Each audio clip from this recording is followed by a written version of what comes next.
Hi everyone, स्वागत है आपका अपने यूट्यूब चैनल क्रेजी पॉलिटेक्निक पे। हम उम्मीद करते हैं कि आप लोग स्वस्थ होंगे, मस्त होंगे और अच्छी तरीके से जितने भी वीडियो अपलोड किए जा रहे हैं उन सारे वीडियो को आप लोग देख रहे होंगे। तो आज का यह जो सेशन है इसमें हम एक नए सब्जेक्ट जो कि आपका है ऑटोमेटिक कंट्रोल सिस्टम, उसको यहाँ पर हम शुरू करने जा रहे हैं।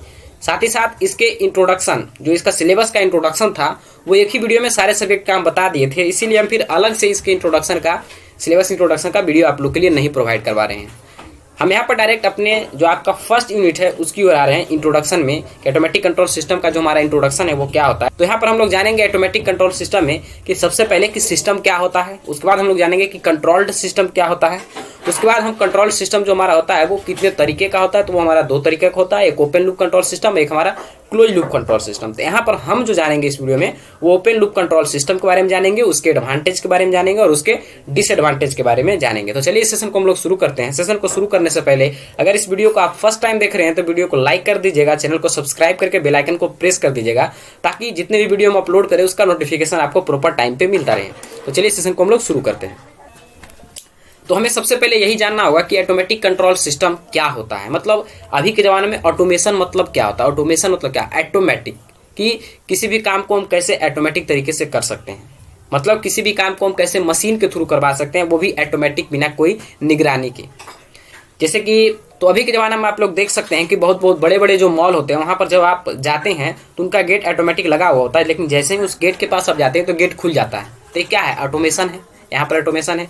बहुत सारे घरों में आप देखते होंगे कि घर के अंदर कोई आदमी आता है तो वो बॉल ऑटोमेटिक जल जाता है, घर से बाहर गया तो बॉल बंद हो जाता है। बहुत सारे घरों में एसी देखते हैं, उसको हम कहीं से भी कंट्रोल कर सकते हैं। घर में आदमी अगर कोई नहीं है तो हम चाहें तो फ़ोन से एसी को ऑफ कर सकते हैं। तो ये क्या है, तो ये सब जो है वो ऑटोमेटिक सिस्टम का, ऑटोमेशन का ये सब एग्जाम्पल है। इसी तरीके से और बहुत सारी चीज़ें, जैसे कि आप लोग पहले जो हमारे घर में मोटर रहता था, वो पानी को जो हम मोटर को प्रेस करते थे तो पानी मेरा टंकी में भर जाता था, बाहर गिरता था, तब हमें पता चलता था तो जाकर हम लोग बंद करते थे। लेकिन अभी के ज़माना में क्या है, वहाँ पर भी हम एक मशीन लगा दिए जो कि सेंस कर लेता है। अगर टंकी आपका भरने वाला रहता है तो ऑटोमेटिक सिस्टम से कट कर देता है बिजली को, जिसके कारण कि पानी नहीं गिरता है, पानी का वेस्टेज भी कम हो गया। तो ऑटोमेशन के आने से जो हमारा काम है वो आसानी तरीके से होने लगा, और साथ ही साथ हम जो पावर को जो ज़्यादा बर्बाद कर रहे थे या कोई भी काम को करने में ज़्यादा समय लग रहा था वो समय भी कम हो गया, और हमारा जो परफेक्शन है काम में वो भी हो गया। पहले देखिए जो भी इंडस्ट्री होते थे वहाँ पर जो कपड़ा बनता था वो हाथ से या मशीन से ही बनता था, तो वो नॉर्मली उसको आदमी ही मैनुअली वो काम होता था। तो उसके कारण क्या है कि फॉल्ट होने का चांसेस होता था। लेकिन अभी के ज़माने में जब वो पूरे मशीनरी पर आ गया, पूरे वो ऑटोमेशन पर आ गया, जिसके कारण कि काम भी फास्ट होता है और साथ ही साथ उसमें एरर नहीं होता है, एरर फ्री वर्क होता है। तो ये सब जो है वो बेहतरीन एग्जाम्पल है किसके, ऑटोमेशन के आने से। एक एग्जांपल और आप ले सकते हैं, जैसे आपके घर का पहले का जो टीवी ब्लैक एंड वाइट रहता था उसमें आप लोग को रिमोट नहीं मिलता था। वहाँ पर उसमें क्या रहता था, उसी में एक स्विच टाइप का बना हुआ रहता था जिसको कि हम लोग घुमाकर वहाँ पर चैनल को चेंज करते थे। लेकिन अभी के ज़माना में क्या है, बहुत अलग अलग तरीके के टीवी आ गए हैं, बहुत अलग अलग तरीके के रिमोट आ गए हैं, जिससे कि हम उसको कंट्रोल कर लेते हैं। ऑटोमेशन, ऑटोमेटिक वो कंट्रोल होता है, जैसे हम चाहेंगे वैसे वो कंट्रोल हो जाता है। तो यह सब जो है वो ऑटोमेशन का एग्जाम्पल है। अब यहाँ पर हमको जानना होगा कि सिस्टम क्या है, ऑटोमेटिक कंट्रोल सिस्टम। तो ऑटोमेशन तो आप समझ गए, उसके बाद आपको समझना होगा कि सिस्टम क्या है, उसके बाद हम समझेंगे कि कंट्रोल सिस्टम क्या है। तो सिस्टम क्या होता है, तो सिस्टम एक कम्बिनेशन है, एक अरेंजमेंट होता है अलग अलग फिजिकल कंपोनेंट का। सिस्टम क्या है, तो सिस्टम एक अरेंजमेंट है, कम्बिनेशन है अलग अलग फिजिकल कंपोनेंटों का, जो कि सारे कंपोनेंट जब मिलते हैं तो एक इंटायर यूनिट का निर्माण करते हैं, और उस यूनिट का एक ऑब्जेक्टिव होता है, एक लक्ष्य होता है। उस ऑब्जेक्टिव को वो फुलफिल करने का कोशिश करते हैं, उस ऑब्जेक्टिव को अचीव करने का कोशिश करते हैं। तो यह जो हमारा होता है वो सिस्टम होता है। फिर से सुनिए, सिस्टम क्या है, तो सिस्टम एक अरेंजमेंट है, कम्बिनेशन है अलग अलग फिजिकल कंपोनेंटों का। अलग अलग फिजिकल कंपोनेंट को मिलाकर उसके अरेंज करके एक कम्बिनेशन करके एक यूनिट का निर्माण करते हैं, और उस यूनिट का एक मकसद होता है कि जो हमारा ऑब्जेक्टिव है उसको वो किसी भी तरीके से अचीव कर ले। तो यह जो हमारा होता है वो सिस्टम होता है। तो वही देखिए यहाँ पर लिखे भी हैं कि सिस्टम क्या है, कि एन अरेंजमेंट। सिस्टम क्या है, तो सिस्टम इज एन अरेंजमेंट और combination of different physical component. अलग अलग फिजिकल कंपोनेंटों का अरेंजमेंट और कम्बिनेशन होता है, डेट आर कनेक्टेड टू, जो कि कनेक्टेड होता है, और रिलेटेड होता है to perform a entire unit, एक यूनिट को परफॉर्म करने के लिए, to achieve a certain objective, जो हमारा ऑब्जेक्टिव है, एक सर्टेन ऑब्जेक्टिव है, उसको अचीव करने के लिए जो हम अलग अलग फिजिकल कंपोनेंटों का एक कम्बिनेशन करके उसका कनेक्ट करके एक या उसको अरेंज करके जो हम एक इंटायर यूनिट का निर्माण करते हैं एक ऑब्जेक्टिव को गेन करने के लिए, तो वो हमारा होता है सिस्टम। तो यह आपको समझ में आ गया होगा कि सिस्टम क्या है। देखिए सिस्टम जो होता है वो अलग अलग तरीके का हो सकता है। वो फिजिकल सिस्टम हो सकता है, वो बायोलॉजिकल सिस्टम हो सकता है, वो मैकेनिकल सिस्टम हो सकता है, और वो इलेक्ट्रिकल सिस्टम, और बहुत अलग अलग तरह के सिस्टम हो सकता है। सिस्टम को आप इस तरीके से समझ सकते हैं कि लगभग आप लोग जो है वो घर से गेहूं लेकर उसको मिल में आप लोग जरूर पिसाने के लिए जाते होंगे। तो यहाँ पर देखिए आपको हम सिस्टम का एक सही एग्जाम्पल दे रहे हैं। देखिए क्या, जब आप मिल के पास जाते हैं जहाँ पर कि गेहूं हम आपका पिसाता है, तो वहाँ पर एक मिल होता है, उसके साथ एक मोटर होता है और एक बेल्ट होता है, या डीजल होता है, एक बेल्ट होता है। तो मिल, बेल्ट और डीजल, या मिल, बेल्ट और मोटर, तीनों मिलकर क्या कर रहा है, एक सिस्टम को बना रहा है। और उस सिस्टम का ऑब्जेक्टिव क्या है कि उसमें हम गेहूं को डालेंगे तो वो हमको आटा देगा। मेरा ऑब्जेक्टिव यही है कि हम गेहूं से आटा कैसे बनाएं। तो जैसे ही उसमें हम गेहूं डालेंगे तो वो आटा के रूप में हमको फॉर्म करके दे देगा।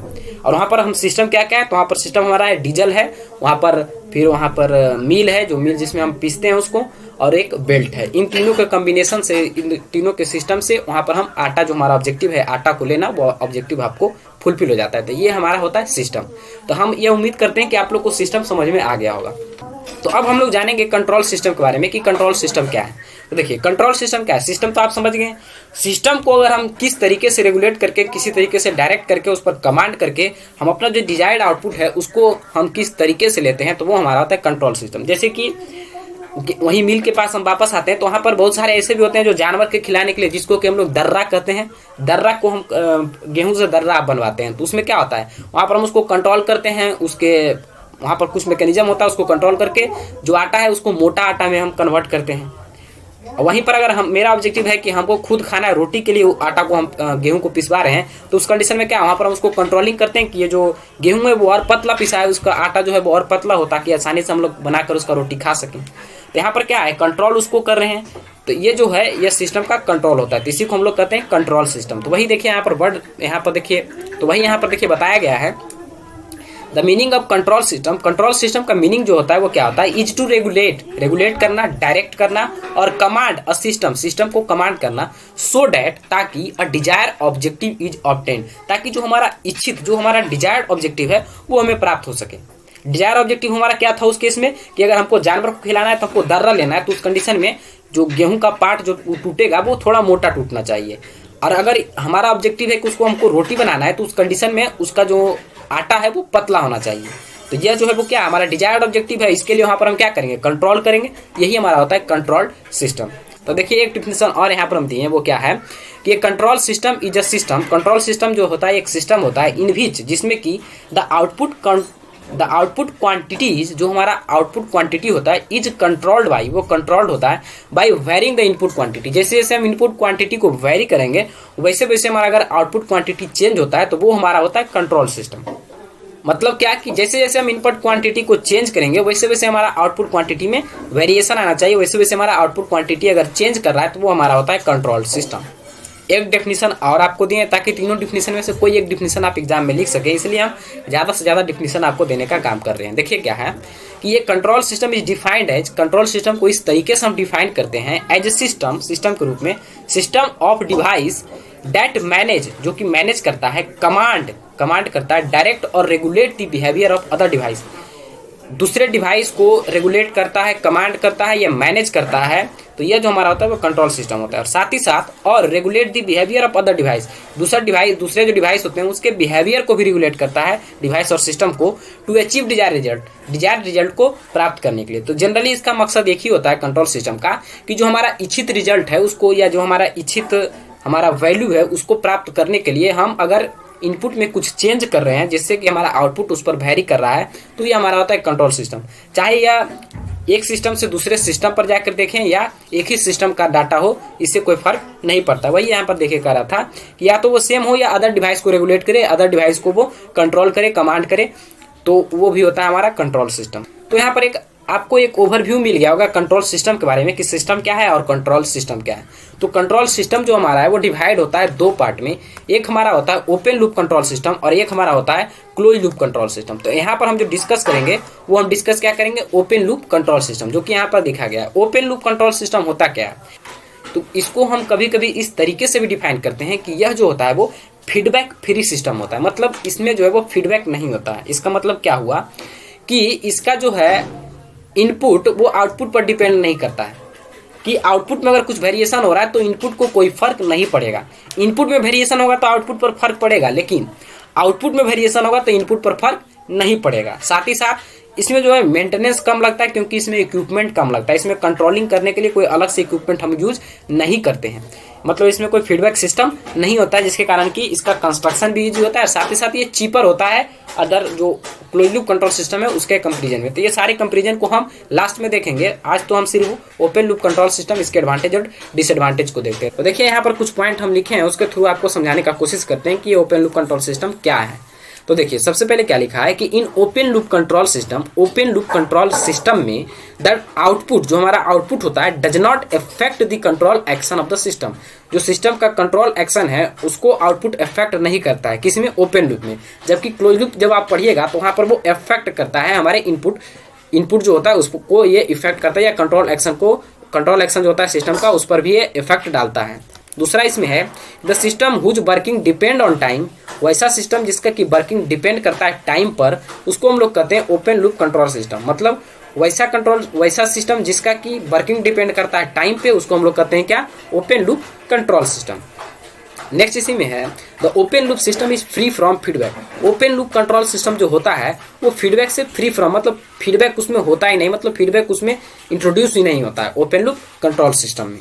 ओपन लूप कंट्रोल सिस्टम जो होता है वो सिंपल होता है and require less maintenance. Open loop control system जो होता है वो सिंपल होता है, साथ ही साथ उसमें मेंटेनेंस जो है वो कम रिक्वायर्ड होता है। क्यों कम होता है, क्योंकि इसमें अलग से कंट्रोलिंग सिस्टम या अलग से फीडबैक सिस्टम हम नहीं लगाते हैं।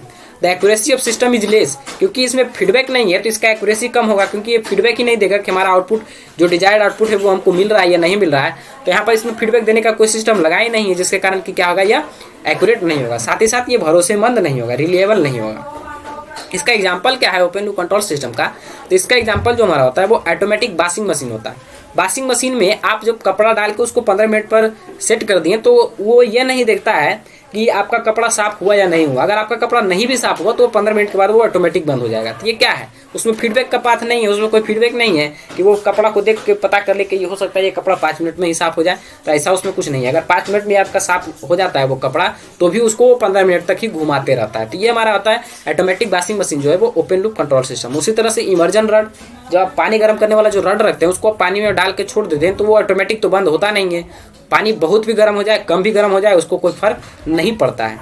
वो आप ही वहाँ पर जाकर उसको बंद करके चेक करते हैं कि हमारा पानी गर्म हुआ या नहीं हुआ। तो यहाँ पर इसमें जो है वो फीडबैक नहीं है। तो ये आपका एग्जाम्पल होता है ओपन लूप कंट्रोल सिस्टम का। ट्रैफिक सिग्नलिंग लैंप, जो आप ट्रैफिक देखते हैं, पटना में अगर आप रह रहे हैं तो वहाँ पर ट्रैफिक लाइट लगा हुआ, उसको आप लोग देखते होंगे कि वहाँ पर जो वो ऑटोमेटिक 15 सेकंड या 20 सेकंड के बाद हर एक कलर का लाइट ऑटोमेटिक जलते रहता है। वो जो है वो ये इस पर डिपेंड नहीं करता है कि हमारे किस लेन में ज़्यादा ट्रैफिक है, उस पर उसको कोई लेना देना नहीं है। बस सिंपली 15 सेकंड या 20 सेकंड पर वो अपना लाइट को चेंज करते रहता है।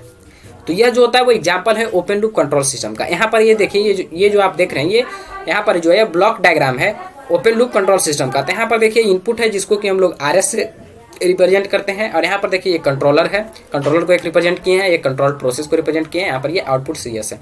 तो ये ब्लॉक डायग्राम आप चाहें तो बना सकते हैं।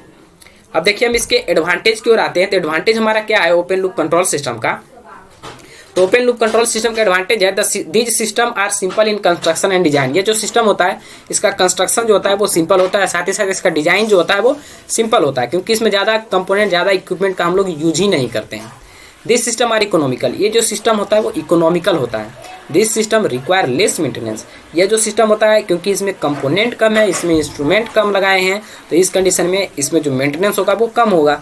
There is no stability problem, इसमें किसी भी तरह का स्टेबिलिटी का कोई प्रॉब्लम नहीं होता है, जो कि क्लोज लूप में आपको उसको स्टेबल करना होता है। इंस्टॉलेशन इज ईजी, इसका इंस्टॉलेशन आसान है, कहीं पर भी इसको आसानी से इंस्टॉल कर सकते हैं। It consume less power for operation, ये जो है वो बहुत ही कम पावर कंज्यूम करता है ऑपरेशन के लिए, क्योंकि इसमें इक्विपमेंट ही कम है तो पावर भी कम लगेगा। नेक्स्ट है इसी में नेक्स्ट पॉइंट है कि यूजफुल वेन मतलब open loop control system is useful when output is difficult to measure. जहाँ पर कि हमको आउटपुट को मेजर करने में दिक्कत होता है, उस कंडीशन में हम ओपन लूप कंट्रोल सिस्टम वहाँ पर यूजफुल हो जाता है। इसका कुछ डिसएडवांटेज भी है, वो क्या है कि open loop system are inaccurate, या इनएक्यूरेट होता है क्योंकि इसमें फीडबैक है ही नहीं। जब फीडबैक नहीं है तो ये एक्यूरेट तो रिजल्ट कभी दे नहीं सकता है, मतलब जो इस पर सेट किया हुआ है वही रिजल्ट देगा, वो अपने जो हमारा इच्छित रिजल्ट है उसको ये नहीं दे पाता है। दीज आर नॉट रिलिएबल, ये भरोसेमंद नहीं होता है। दीज आर स्लो, ये स्लो होता है।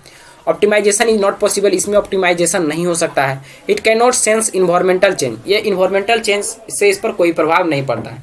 मतलब आपका इन्वायरमेंट पर, इस पर अगर आपका इन्वायरमेंट किसी भी तरीके का हो तो इस पर किसी तरीके का कोई प्रभाव नहीं पड़ता है।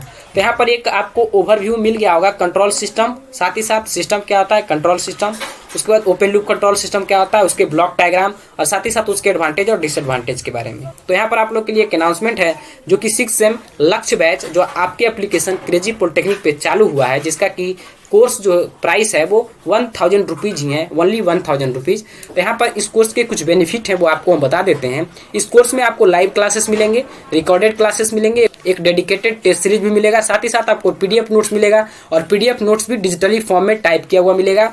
साथ ही साथ इस पीडीएफ नोट्स को आप लोग डाउनलोड करके अपनी इंटरनल स्टोरेज में रख सकते हैं, ताकि उसको बाद में भी आप लोग जब आप लोग सेमेस्टर खत्म भी कर ले तब भी उसको आप लोग पढ़ सकते हैं, वो शेयरेबल नोट्स होगा। अगर आपको एप्लीकेशन को डाउनलोड करने में या आपको एप्लीकेशन में कोर्स को परचेज करने में कोई दिक्कत होता है तो आप इस नंबर पर कॉल कर सकते हैं। नंबर है 6206244492। एप्लीकेशन को डाउनलोड करने में चाहे कोर्स को परचेज करने में किसी भी तरीके का आपको दिक्कत हो या कोर्स से रिलेटेड कोई जानकारी लेना हो तो आप इस नंबर पर कॉल करके ले सकते हैं। नंबर है 6206244492। इस नंबर पर आप कॉल करिए, हम आपको मदद करेंगे। ठीक है, तो मिलते हैं नेक्स्ट वीडियो में एक नए कंटेंट के साथ, एक नए टॉपिक के साथ। इस वीडियो में इतना ही। Thank you.